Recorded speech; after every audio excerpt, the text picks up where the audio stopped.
So in this video we will discuss how to handle an order on इट्सी।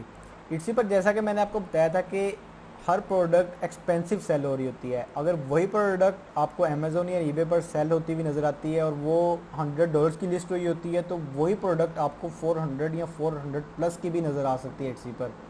क्योंकि इट्सी एक बहुत ज़्यादा expensive market place है। यहाँ पर हाई क्लास बायर्स आते हैं, वो बायर्स जो कि एक सेलर की क्राफ्टमैनशिप को या उनकी स्किल्स को देखना चाहते हैं, उनकी क्वालिटी को देखना चाहते हैं, और वो क्वालिटी वाइज ही, क्वालिटी को देखते हुए ही एक एक्सपेंसिव प्रोडक्ट बाय करते हैं।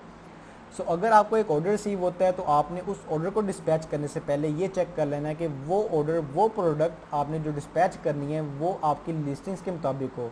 लिस्टिंग्स के मुताबिक होने का मतलब है कि वो आपने जो पिक्चर्स अपलोड किए हैं या जो आपने डिस्क्रिप्शन में स्पेसिफिकेशंस बताई हैं उस प्रोडक्ट की, या जो कुछ भी बताया उस प्रोडक्ट के बारे में, वो प्रोडक्ट जो आप डिस्पैच करें उसके मुताबिक हो। अगर एक ऑर्डर बायर को रिसीव होता है और बायर को रिसीव होने के बाद वो ऑर्डर उसकी एक्सपेक्टेशंस के मुताबिक या वो लिस्टिंग के मुताबिक नहीं होता, तो वो आपकी शॉप के खिलाफ एक केस ओपन कर सकता है इट्सी पर, जो कि आपको इट्सी के डैशबोर्ड में शॉप चेक लिस्ट में नज़र आएगा। जब आपकी शॉप के खिलाफ एक केस ओपन होता है तो जाहिर सी बात है कि वो बायर आपकी शॉप पर एक नेगेटिव रिव्यू भी दे के जा सकता है। जब आपकी शॉप पर 2 से 3 नेगेटिव रिव्यूज़ कॉन्टीन्यूसली रिसीव होते हैं तो इट्सी आपकी शॉप को इन्वेस्टिगेट करता है और आपको एक वार्निंग ईमेल भेजता है कि आपको ये नेगेटिव रिव्यूज़ क्यों रिसीव हो रहे हैं। जब आपकी शॉप को वो इन्वेस्टिगेट करता है तो आपकी लिस्टिंग्स को चेक करता है और आपकी शॉप को चेक करता है। अगर आपकी शॉप में कोई इशू या फिर कोई भी किसी भी तरह की ख़राबी अगर इट्सी को नज़र आती है कि ये डिटेल इस सेलर ने अपलोड नहीं की हुई, तो आपकी शॉप को वो टर्मिनेट कर देगा, यानी कि आपकी शॉप हमेशा हमेशा के लिए बंद कर दी जाएगी और इट्सी दोबारा एक शॉप को बंद करने के बाद दोबारा ओपन नहीं करता। So in this video I will tell you कि आपने अपने ऑर्डर्स को कैसे डील करना है, आपने उस ऑर्डर में से बायर का डाटा कैसे फेच करना है, और अगर आपने एक ऑर्डर को डिस्पैच करना है, अगर उस ऑर्डर का प्रोसेसिंग टाइम कंप्लीट हो गया है तो आपने उसको डिस्पैच कैसे करना है और उसकी ट्रैकिंग आईडीज़ कैसे अपलोड करनी है। So let's start. सो अगर आपको कोई ऑर्डर रिसीव होता है तो आपको वो शॉप मैनेजर से ऑर्डर्स एंड डिलीवरी में मिलेगा।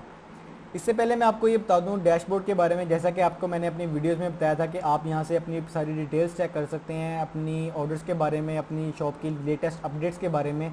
जैसा कि यहाँ पे आपको शो हो रहा होगा, शॉप एडवाइज़र की तरफ से मुझे यहाँ पे एक अपडेट आई है कि congratulations you have made your first sale. इसके अलावा यहाँ पे रीसेंट एक्टिविटी में मुझे शो हो रहा होगा कि यहाँ पर लेटेस्ट एक्टिविटी जो हुई है वो हुई है, एक परचेज़ आई है मेरी एक शॉप में। और यहाँ पर अगर कोई मुझे फेवरेट्स आएंगे, अगर मेरी कोई लिस्टिंग्स पर यहाँ पर कोई रिव्यू अगर कोई बायर छोड़ता है मेरी अगर शॉप पर, तो मुझे वो भी यहाँ पर रिसेंट एक्टिविटी में शो होगा। सो चलें अब हम ऑर्डर की तरफ प्रोसीड करते हैं कि एक ऑर्डर हमने कैसे चेक करना है और कैसे एक ऑर्डर को हमने डील करना है, कैसे एक ऑर्डर को कंप्लीट करना है। सो जब आपको एक ऑर्डर रिसीव होगा तो आपको वो ऑर्डर एंड डिलीवरी में मिलेगा।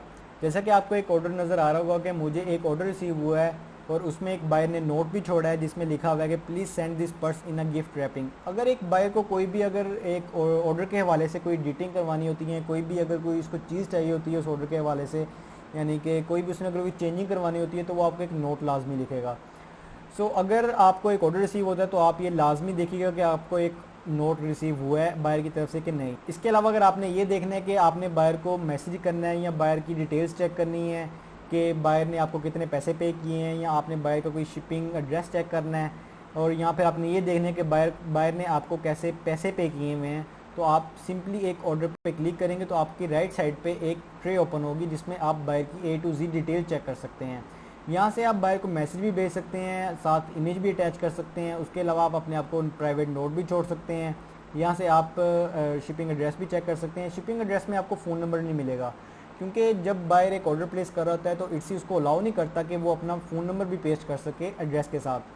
सो लिहाजा अगर आपको एक फ़ोन नंबर उसका बायर का रिक्वायर्ड होता है तो आप उसको मैसेज करके उससे फ़ोन नंबर उसका ले सकते हैं। इसके अलावा बायर की रिसीप्ट भी चेक कर सकते हैं। यहाँ से आप ऑर्डर की टोटल अमाउंट चेक कर सकते हैं कि आपको बायर ने कितने टोटल पैसे पे किए हैं, आपको किसके थ्रू पे किए हैं। जैसा कि आपको यहाँ पे शो हो रहा होगा कि paid via PayPal on 29 July 2020।